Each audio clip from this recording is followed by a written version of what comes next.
राष्ट्रीय सन्मानाचा अपमान प्रतिबंधक कायदा 1971 आणि कलम 3 नुसार तुम्ही जर राष्ट्रीय सन्मानाचा अपमान करत असाल, ज्यामध्ये राष्ट्रगीत होतं आणि राष्ट्रीय अशा बऱ्याच गोष्टी आहेत, ज्याचा अपमान झाल्यावर तुम्हाला 3 वर्षापर्यंतचा कारावास किंवा काही वेगवेगळ्या शिक्षा होऊ शकतात.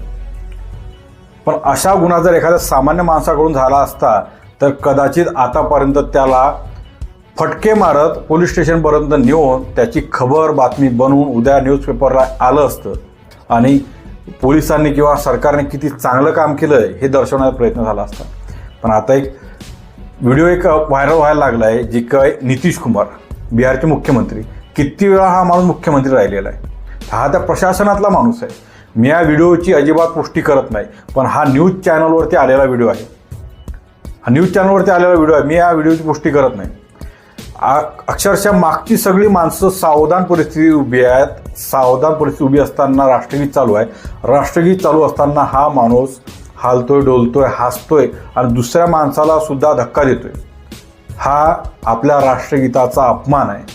आता या माणसावरती हेच केंद्र सरकार, हे राज्य सरकार त्या माणसावरती महाभियोग असे कायदे किंवा त्या माणसाला अरेस्ट करणार आहे काय, राष्ट्रगीताचा अपमान केला म्हणून. अक्षरशः प्रशासनात असणाऱ्या माणसाला तुम्ही जर एखाद्या वेळेस सामान्य माणसासोबत या गोष्टी घडतात, त्या माणसावर कारवाई करायला अक्षरशः क्षणाचा विलंब लागत नाही. क्षणाचा त्या माणसाला अक्षरशः तुम्ही फरफडत नेता, इज्जत गमावत नेता, त्या माणसाला तुम्ही अरेस्ट करून न्यायालयात हजर करता. पण ज्या वेळेस तुमच्यावर दबाव आणणाऱ्या असे व्यक्ती वागायला लागतात त्यावेळेस माणसानं काय करायचं बरं? ज्या समाजात शांतता टिकवण्याचं काम, ज्या समाजाचा दर्जा उंचावण्याचं काम हे या प्रशासनातल्या या मंत्रसंत्र्यांचं असतं, त्यावेळेस हे मंत्रीसंत्री असं नालायकपणासारखं वागतात. त्यावेळेस सामान्य जनतेने, शिकणाऱ्या पिढीने, तरुणांनी बघायचं कोणाकडे, आदर्श घ्यायचा कोणाचा, यांच्यावर कारवाई करणार कोण? बरेच प्रश्न समोर येतात. अक्षरशः म्हणजे राष्ट्रीय सन्मान अपमान प्रतिबंधक कायदा 1971 एवढा कडक आहे की त्यात हसणे, राष्ट्रगीत चालू असताना बोलणे, ती शिस्तभंग करणे किंवा सावधान परिस्थितीत न उभे राहणे, दुसऱ्याला अडचण आणणे, अशा जर गोष्टी केल्या तर तुम्हाला तात्काळ कारवाई होते, तुमच्यावरती तात्काळ तुम्हाला अटक होते. तर जर तुम्ही कोणाच्या निदर्शनात आलं, व्हिडिओ वगैरे व्हायरल झाले आणि झालेल्या आहेत, बरेच गोष्टी झालेल्या आहेत ऑलरेडी.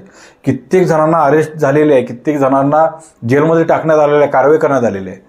पण एवढा मोठा व्हिडिओ समोर येतोय, सगळ्या पोलिसांच्या समोर ही गोष्ट झाली असणार का? कुठल्या अधिकाऱ्याची तिथं त्यांना पकडून ते सांगण्याचा दुस्साहस करण्यात आला नाही? राष्ट्रीय गीताचा तुम्ही अपमान करायला लागले त्यावेळेस का ते कोणी प्रशासकीय अधिकारी मदत येऊन त्यांना ते सांगत नव्हतं, किंवा सांगण्याचं दूर सोडा, त्यांच्यावर कारवाई का